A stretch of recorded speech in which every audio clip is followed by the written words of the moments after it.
करके सारा श्री हरि ने दाऊक सब कुछ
दिखाए फिर भी चीर न दिए कन्हैया। कहने लगे वो फिर समझाए तुमने जो अपराध किया है, प्रायश्चित का एक उपाय हाथ जोड़कर माथा लगा लो।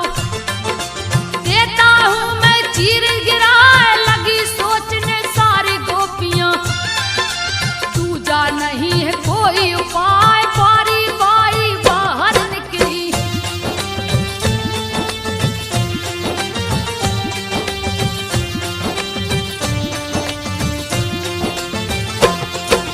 बारी बारी बाहर निकली, जोड़ हाथ लिए कपड़ा जाए, छलकिए गोपियों के संग छलिया। फिर सबको दिया है समझा दृष्टि दोष नहीं हो सकता। प्रिय आनंद जो मगन हो जाओ, हे अब लाओ ब्रज को जाओ। काम न पूर्ण तेरा हो जाए, देवी पूजन तुमने किया है। सारी गोपियां सुन हर्षाए, कृष्ण की लीला बहुत निराली। जो देखे देखत रह जाए, आयोजन की रास लीला का।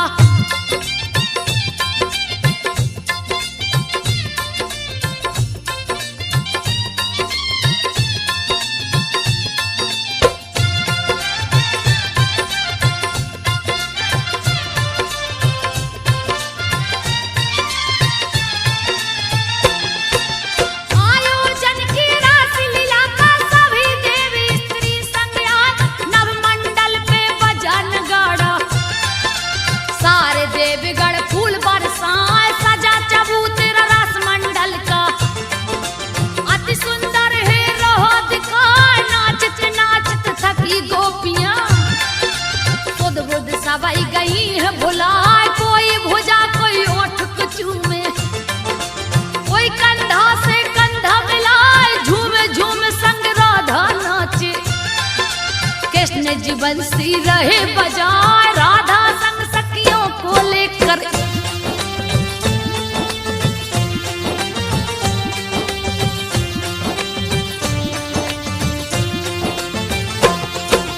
राधा संग सखियों को लेकर रास लीला प्रभु रहे दिखा। जितनी गोपियां उतने कृष्ण थे, सबके संग में नाचे गाए, भुजाओं में गल बहियां डालकर। देवतागण भी देख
धड़ से धूंगा उड़ाए, कंस ने नारद को रोका है।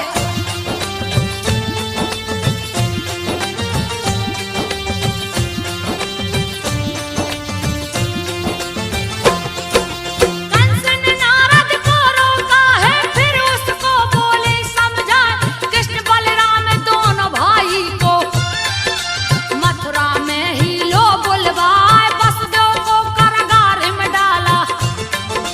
कैसी दैत्य को लिया बुलाए, जा बलराम श्री कृष्ण को मारो। यमपुरी को दो पहुंचाए, हाथी महावत को बुलवाया। उसको भी रहा है वो समझाए, आते ही कृष्ण को मार डालना। उसको लेता हूँ बुलवाए, अपूर को अंत में बुलवाया।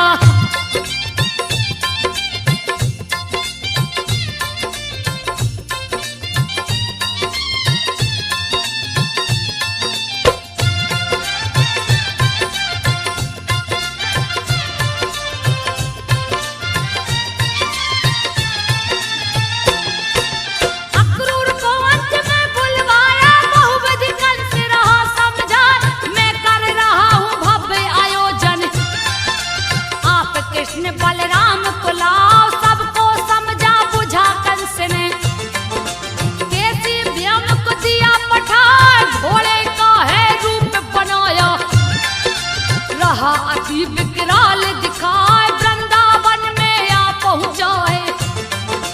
दिया भारी उत्पात मचाए, हिनहिनाने लगा बड़ी जोर से। रगरे खूर धरती हिल जाए, ग्वाल बाल भयभीत हुए हैं।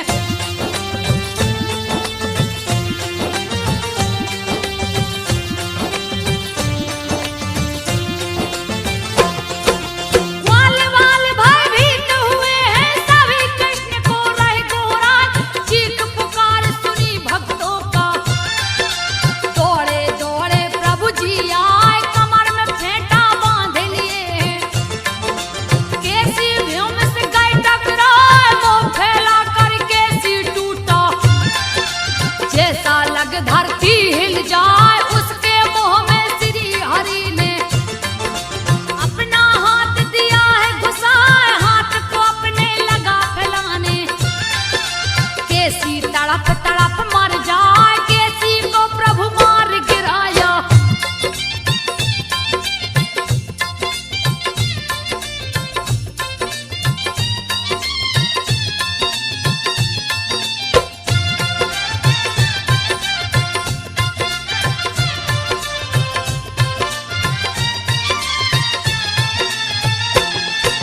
कैसी को प्रभु मार गिराया, सुनकर कंस गया घबराए। व्योमासुर को उसने बुलाया, जान से मार दो कृष्ण को जाए। व्योमासुर चला शीश झुका के, वृंदावन में पहुंचा जाए, बालक का वह रूप बना के। श्री कृष्ण से बोला जाए, मुझको अपने साथ खिलाओ। श्री कृष्ण जी हैं मुस्कान, मन की मुरादें पूरी कर लो। व्योमासुर गौ संग खिलाए, शुरू हुआ खेल भेड़ भेड़ियों का।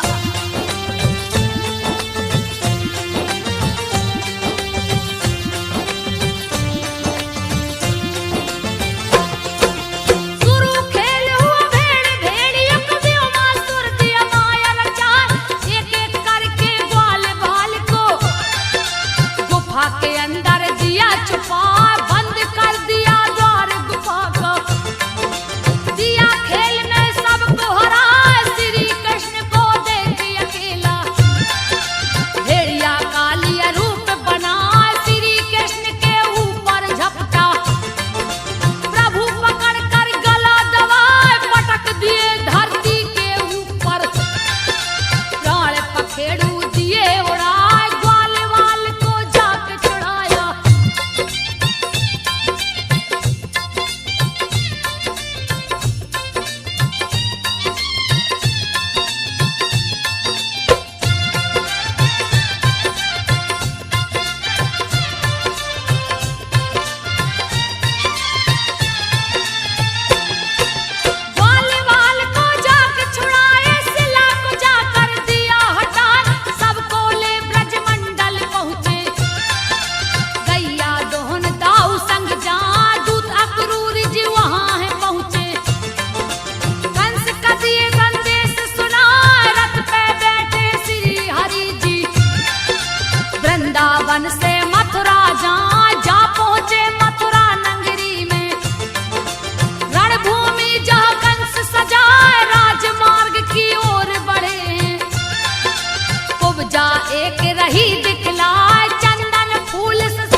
मौत की नींद सुला, उस पे दोनों दांत तोड़ के प्रभु ने हाथ में लिए उठाए, रंग भूमि में जा पहुंचे।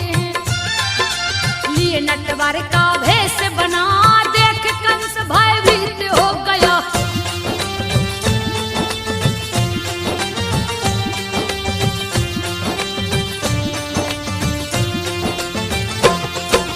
देख कंस भयभीत हो गया, मल्लों से बोला किसे आए, चारों तरफ से घेर लो इनको, मेरे सामने से दो हटाए। चाणूर भिड़ गया शाम से आके, कंस का जो भाई कहला, जो था अति महाबलशाली, काल भी उसको देख डरा।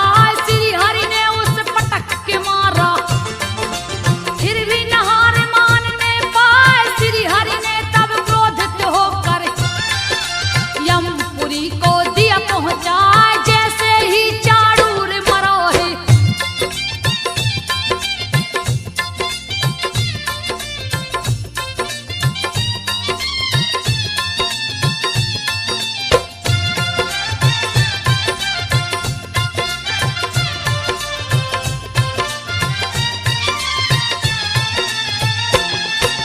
जैसे ही चाणूर मरा है, मुष्टिक आके गए टकराए, बलिराम पे झपट पड़ा है। बलिराम गए क्रोध में आए, पटक पटक मुष्टिक को मारे, फिर भी तनक नहीं घबराए। बच्चों से युवा भिड़ गए, रहा असंगत युद्ध दिखा, अधर अनीति अत्याचार का युद्ध दिया है शुरू करवाए। मथुरा नगर में मची तबाही, कंस रहा डर से घबराए, मथुरा नगर में मची तबाही।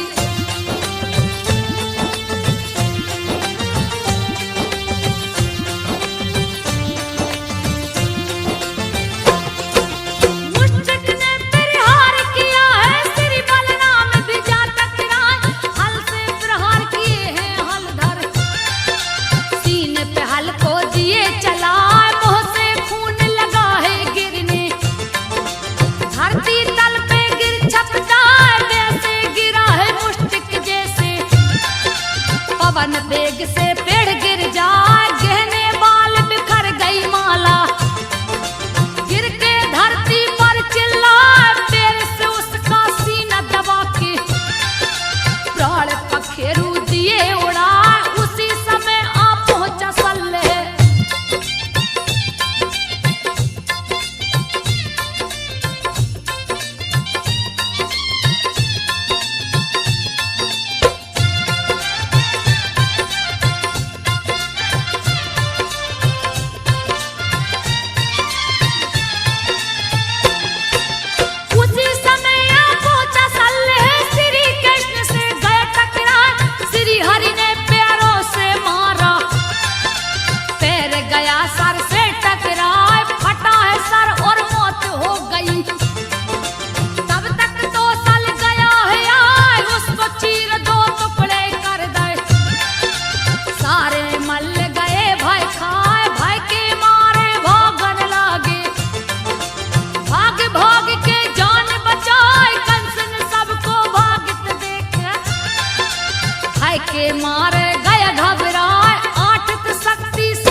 पर उठा के दिए घुमा घुमा के धरती पर पटके कंस ने प्राण को दिया गवाए अंत कर दिया है पापी को देवता फूल रहे बरसाए कंस कुमार मथुरा का राजा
गया क्रोध में अति वीर वो पराक्रमी था मगध का जो राजा कहलाए मगध से जब वो गदा फेंकता मथुरा में गिरता था जाए ससुर कंस का जो है लगता दल बल अपना लिया सजाए घेर लिया मथुरा नगरी को किसी को कुछ भी समझ नहीं आया सारे देवता सोच में पड़ गए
मेरी बात को ध्यान लगा, चिट्ठी में की सारी बातें उग्रसेन को दिए सुनाए। उग्रसेन ले आदेश प्रभु का, दल वाले अपना लिए सजा, रथ में 4 अश्व जोत के, सारथी रथ को लिया सजा। कृष्ण जी रथ में बैठ गए हैं, ऊपर लाल ध्वजा लहरा, जिसको पकड़े हैं बजरंगी।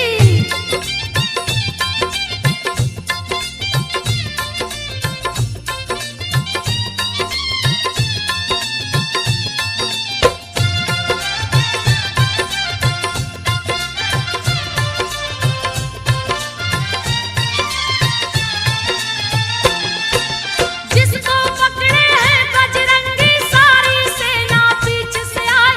श्री बलराम भी निकल पड़े हैं, कुंडिनपुर में गए समाज, जरासंध शिशुपाल भी पहुंचे। अपनी अपनी सेना सजा, वीरों से भर गई है नगरी। तरह तरह के वीर दिखा, सखियों को लिए संग रुक्मणी। पार्वती पूजन को जा, लक्ष्मी जैसा रूप मनोहर, जिसको देख के सभी लुभाए। पार्वती के मंदिर जाकर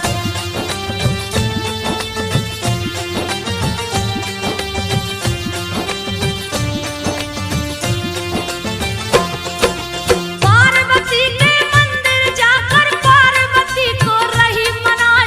आरती पूजा बंद न करके पार्वती को दिया प्रगटाए। माता हर्षित होकर बोली, मांग लो वर जो मन में आए। तब रुक्मणी ने शीश झुकाकर माता से बोली, हर्षा पति के रूप में कृष्ण दीजिए।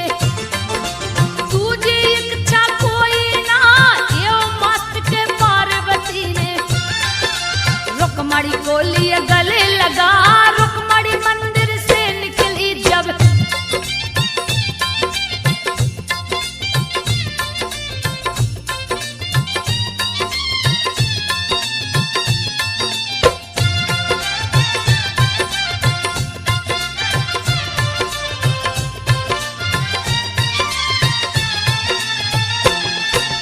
रुक्मणी मंदिर से निकली है। तरह तरह के वीर दिखा, रथ घोड़े और पैदल सैनिक, जगह जगह के राजा आए। रुक्मणी को सब देख रहे हैं, अति सुंदरी रही दिखा। जो देखे देखत रह जाए, देख के जाते हैं ललचा। जैसे ही कुछ दूर गई है, कृष्ण से नजर गई टकरा, दोनों एक दूजे में खो गए। श्री हरि जी हैं रहे मुस्कान, आगे बढ़ के हरण कर लिए।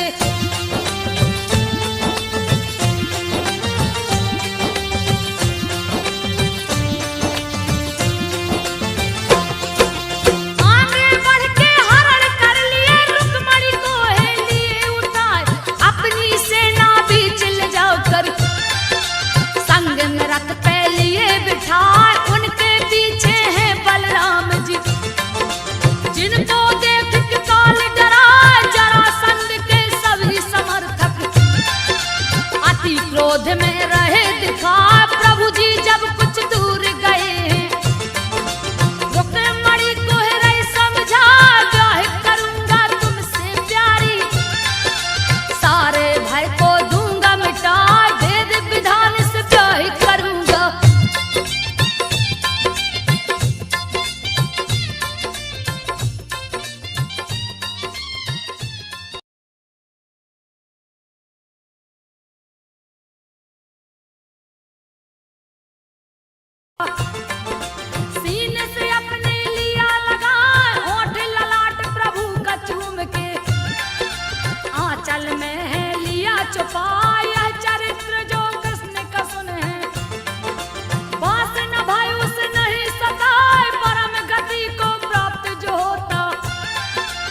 सब रहे मनाए, चारों तरफ निमंत्रण भेजा, सगे संबंधी लिए बुलवाए, ब्राह्मण को आसन पे बैठा के पूजा पाठ रहे करवाए, गोपियां मंगल गान सुनाती, रोहिणी टहल रही है बजाए, सभी भोजन करने में मगन थे।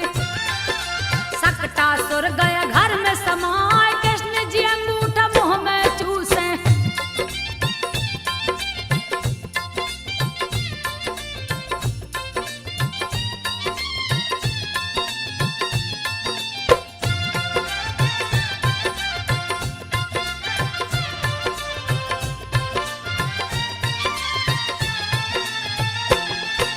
कृष्ण अंगूठा मुख से चूसे, भूख के मारे रहे चिल्लाए, इतने में सकटासुर पहुंचा, नंद भवन में गया समाए, कृष्ण के पास में जा पहुंचाए, पाके अकेला गया हर्षाए, पालन में थे कृष्ण कन्हाई, सोचा दूं गर्दन को दबाए, जैसे ही पापी हाथ बढ़ाया, कृष्ण ने लात को दिया चलाए, लात लगा सीने के ऊपर, पापी गया अधिक गुस्साए, तोड़ दिया पलने की डोरी,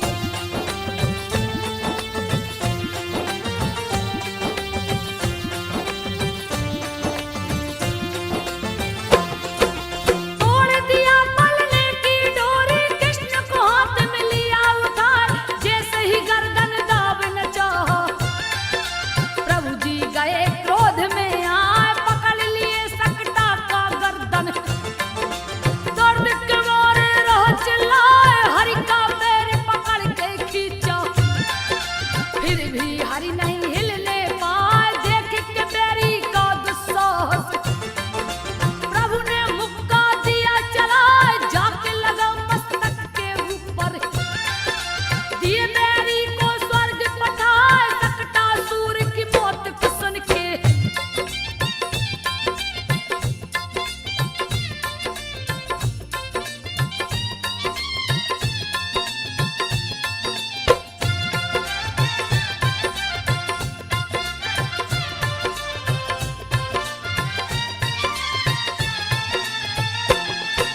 सकटासुर की मौत को सुन के दैना व्रत गया क्रोध में आए, सकटासुर का भय लगता, कृष्ण से आके गए टकराए, छीन लिया दसदा की गोद से, दिन को दिया है रात बनाए, छाया चारों ओर अंधेरा, यशोदा जी कुछ समझ न पाए, लेके उड़ा है आकाश मार्ग में, बैरी जोर रहा अजमाए, पटक दिए धरती पे उसको, दिए मौत की नींद सुलाए, घुटनों के बल प्रभु चलते हैं,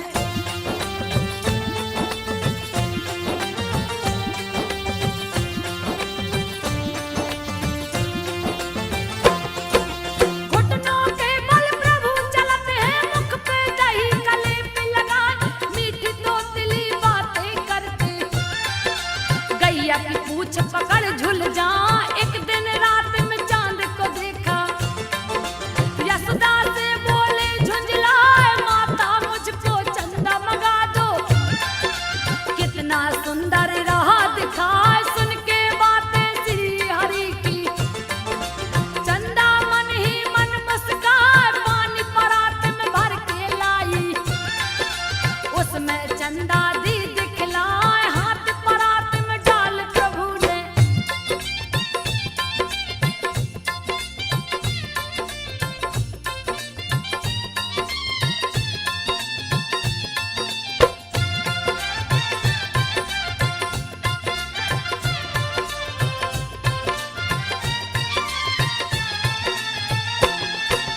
हाथ परात में डाल प्रभु ने, पानी को तब दिया हिला, हो गए चंदा फिर लगे रोने, मैया दो चंदा मंगवाए, खेल देख के श्री हरि का, चंदा उतर के अंगना में आए, अनेक तरह की लीला करके, दूध दही माखन को चुराए, रोज उलेहना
वन उपवन में जाए, क्रोधित कंस ने बकासुर को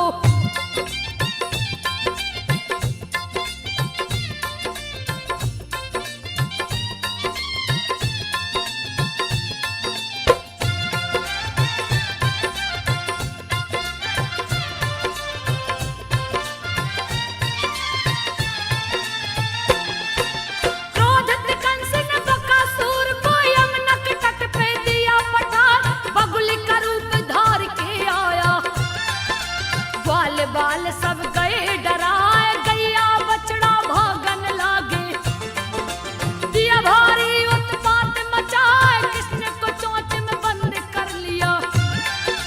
बाल बाल सब गए घबराए, मुख के भीतर बड़े हो गए, पांव तले दिए चोंच दबाए, बकासुर का वध कर डाला। कंस भी भय से गया घबराए, क्रोधी कंस ने अघासुर को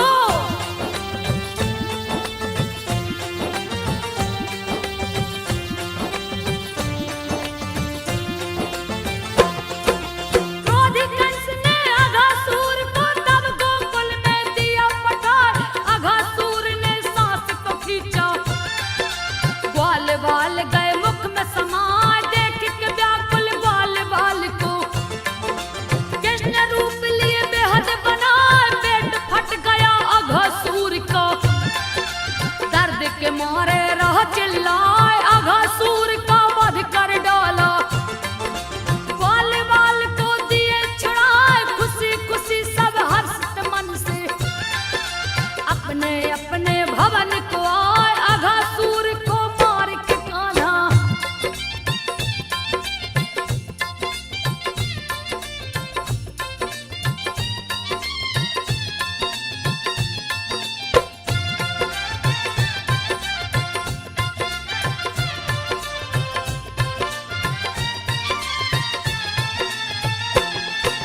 अघासुर का वध कर डाला, आसन यमुना तट पे लगाए, मित्रों संग जलपान करते, गैया बछड़े गए भुलाए, ब्रह्मा ने लिया कठिन परीक्षा, सखा सहित लिए सब कुछ राय, ब्रह्मा ने सबका हरण कर लिया।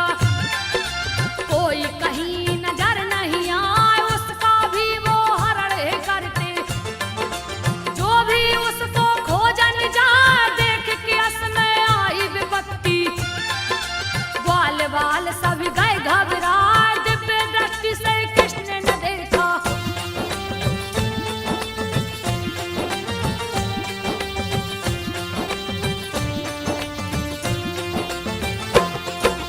दिव्य दृष्टि से कृष्ण ने देखा, ब्रह्मा से नजर गई टकराए, ब्रह्मा को चोरी करते देख के कृष्ण जी मन ही मन मुस्काए, सारे सखा बिछड़े गायों से, कृष्ण जी ने है दिया छुड़ा।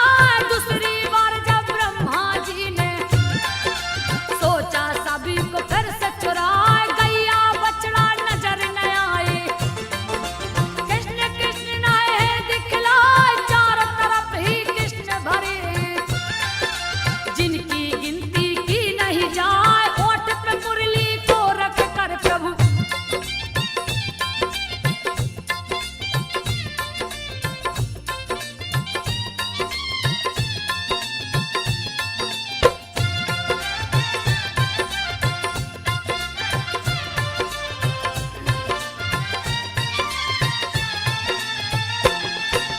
ओठ पे मुरली को रख कर प्रभु मंद मंद है रहे मुस्काए, शंख चक्र गदा पद्म है सोए, दिए चतुर्भुज रूप बनाए, चोरी के पाप से बचने को ब्रह्मा कृष्ण की स्तुति रहे सुनाए, बोले जय हो कृष्ण कन्हाई।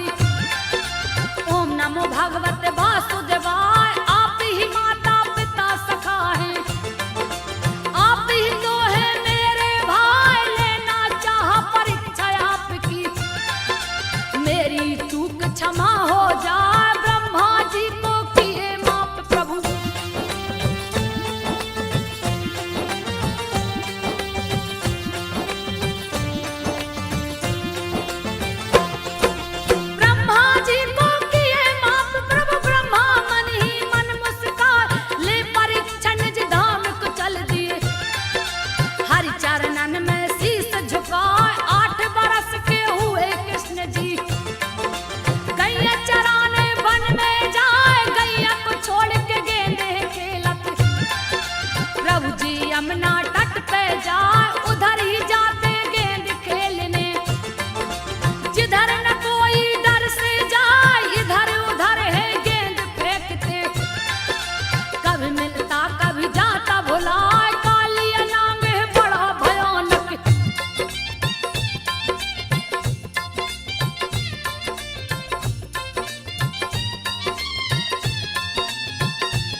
रावण छलांग लगाए, कालिया के फन से कृष्ण कनाई, सीधे जाके गए टकराए, क्रोध में कालिया नांग दौड़ा, संजो बघेल कृष्ण लीला गा